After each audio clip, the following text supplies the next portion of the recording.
Now, the fourth thing, and this was massive for me and still to this day is massive, is turn your phone on airplane mode.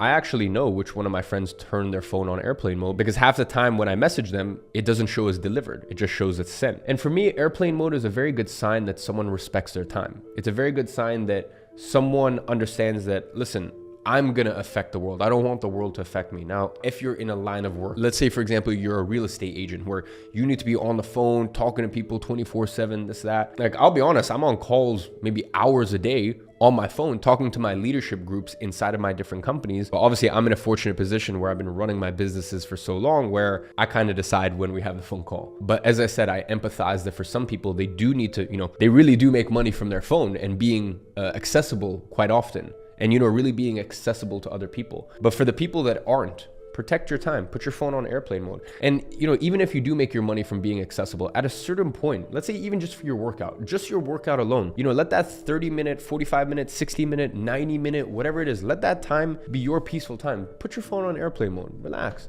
leave it. Give 100% to what you're doing.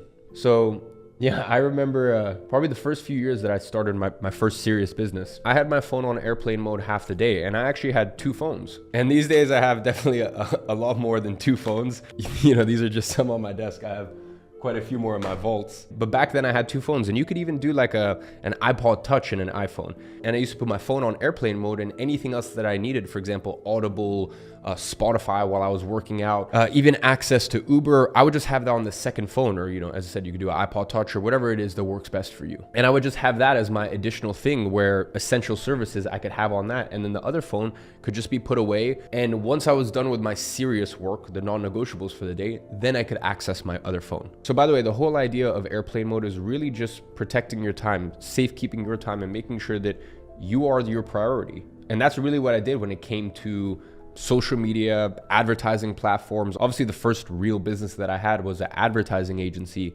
that I had for 6 years. And, I always used to tell people around me, even in movies, the drug dealers will say, never use your own product. I always viewed social media and the internet like that. Like, I want to be someone who's benefiting from this and not someone else benefiting from my attention. And that's why turning your phone on airplane mode, that's why limiting your social media use is just so incredibly important.